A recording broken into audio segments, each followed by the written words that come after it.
there, friends. Today we're going to be talking about the first ever blockbuster in history, this 1975 classic, Traumatized Generations. That's right, it's time for a look at Jaws. And just to be fully transparent here, I'll let you know that making this video actually traumatized me even further because it turns out this film is based on a true story. So sit back, relax, and fasten those swimsuits. It's time for a look into the terrifying story of Jaws and a look at what makes this movie just so scary.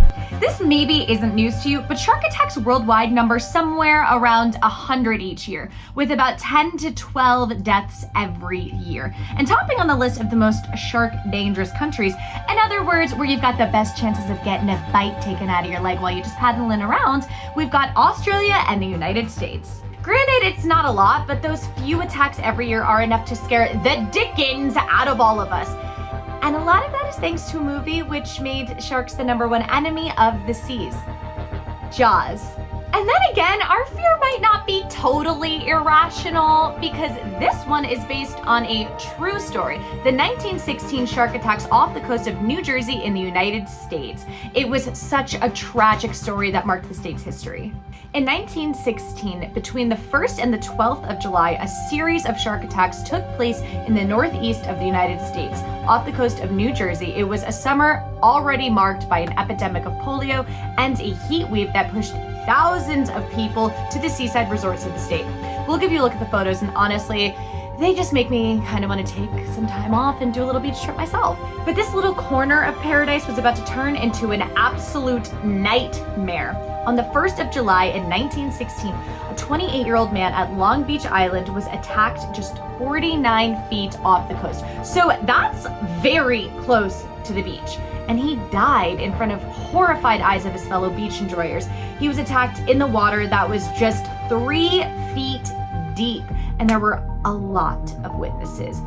Did we mention that this is a terrifying story? Obviously, beach officials had to act fast, but they didn't. And after the first shark attack, the beaches were simply not closed, which is a very big first mistake. Oh, and the sailors were reporting huge sharks off the coast to the authorities, and they still did nothing.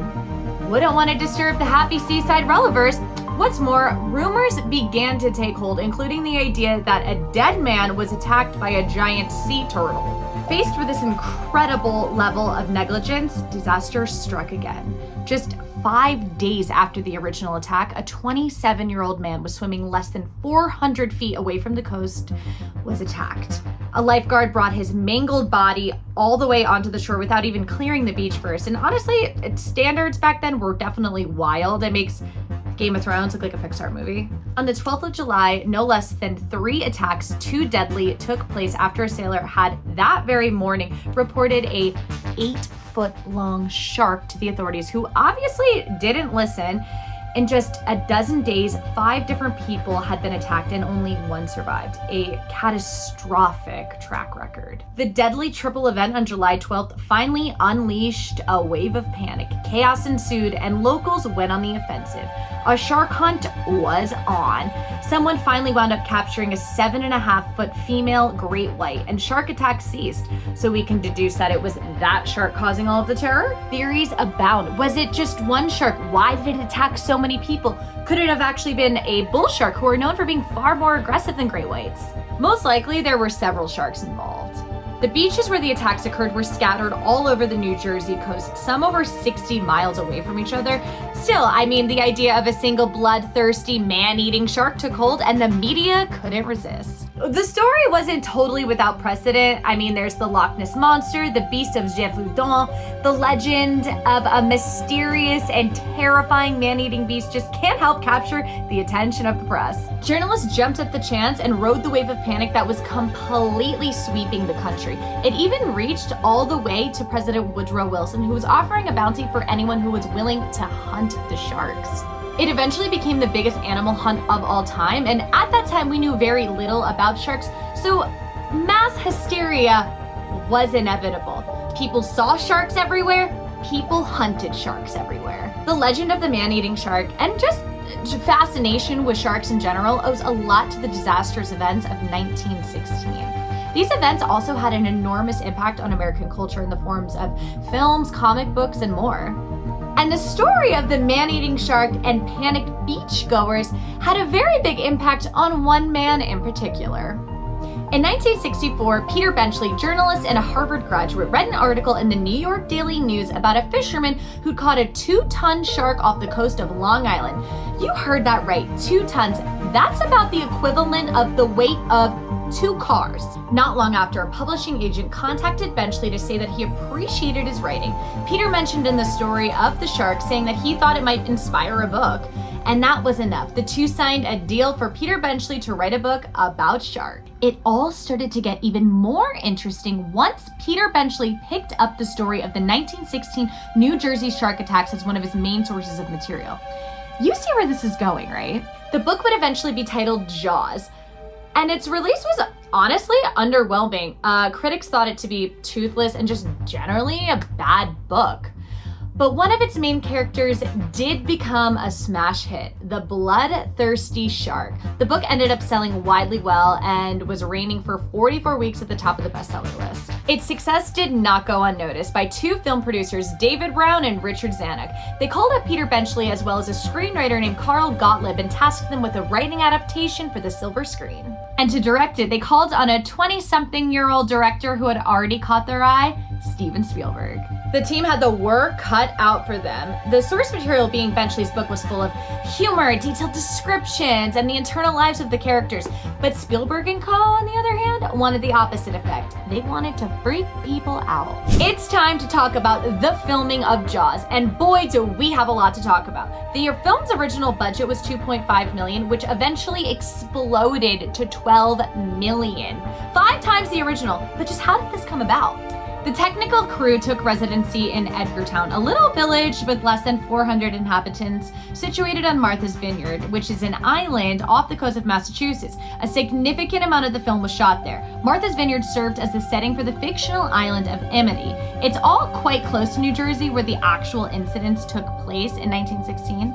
The infamous port of Amity was recreated using the port of Mementia, a fishing village nearby, and the team really did go local. The extras that you see running out of the water, fleeing for their lives, are the island's inhabitants, who were actually paid $65 for their role in the film. Once things got rolling, the script continued to receive a few final touches, and the movie's dialogue was continually updated until the last final minute. Everything was shaping up to be a fantastic film. But there was just one problem. Did we mention that the cost ended up being 5 times higher than expected? There was a variety of reasons. For one, there was a union that ended up installing a permanent film crew of 100 on the island, although half that many would have been enough. Then were the costs that came with sending the film reels all the way to California for development. Then the price of the island's hotel rooms, which climbed from $14 to $45 a night. The diving suits, which cost $60 more than they would have in California, and a guaranteed check of $100,000 demanded by authorities on Martha's Vineyard in the interest of preserving the site. And all of that didn't even take into account the biggest problem surrounding the film's main character, the shark.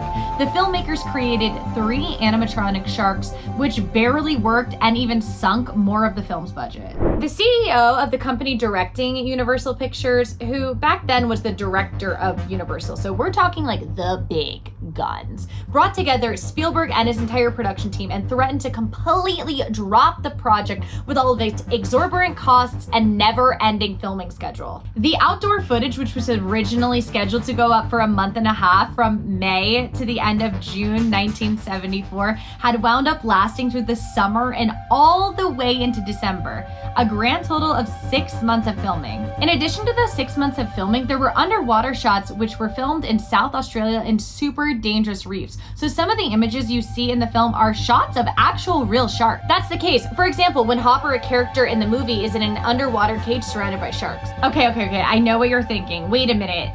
In the film, the animatronic sharks are way bigger than any actual real shark. So how did they make the real sharks look so big?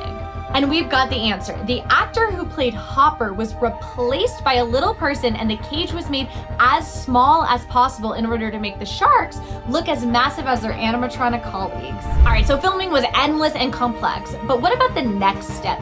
turns out the editing and post-production was really what made the film so terrifying for generations of movie audiences. Remember how those animatronic sharks didn't really work? Well, that ended up having a massive impact on the filming and editing process. In fact, once the team finally made it to post-production, Spielberg realized that the scenes featuring the sharks were unusable.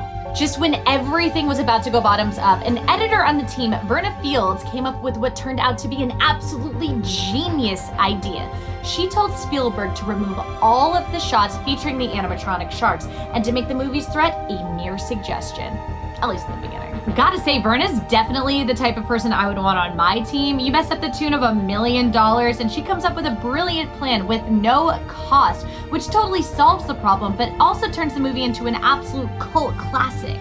Verna's brilliant idea made Jaws absolutely terrifying. It also blazed a path for horror movies to come. Filmmakers realized that suggesting a horror in reflection, sound, etc., was even more terrifying than actually seeing the horror. Leaving things to our imagination drives us crazy with anxiety and fear, and we're all here for it. The film's atmosphere of mystery and dread is just completely what makes the movie, perhaps paradoxically, more psychological than the book which served as the source material. Leaving the shark to our imagination gives Jaws its incredible and timeless feeling of suspense. It kept the movie from aging, unlike many movies which quickly can feel cheesy due to special effects and rapidly outdated. Jaws has held its own. Another of the movie's most fundamental aspects is, of course, the music. And for that, the team called on a certain John Williams. The man was already such a legend at the time. I mean, he scored some things such as E.T., Star Wars, Harry Potter, Jurassic Park. Not too shabby.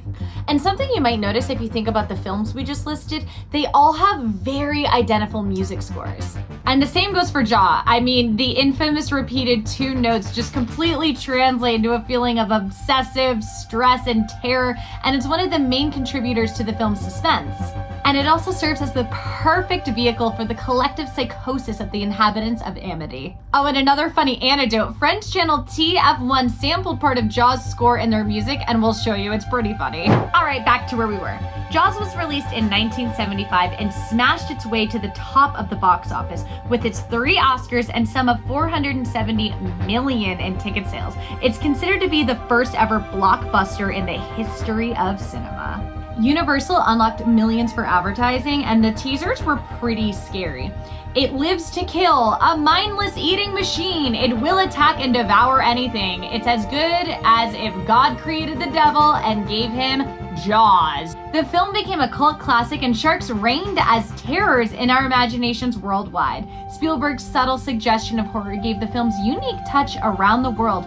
Jaws serves as a symbol for everything that terrifies us about the deep sea, about not knowing what's actually swimming underneath our feet. And then, of course, there's the fact that sharks are absolutely massive and that no one can escape them, which really just gives you a feeling of helplessness. The film's battles are ruthless. I mean, the shark strings together attack after the next, giving absolutely no time for our helpless hero with the slightest bit of time to fight back.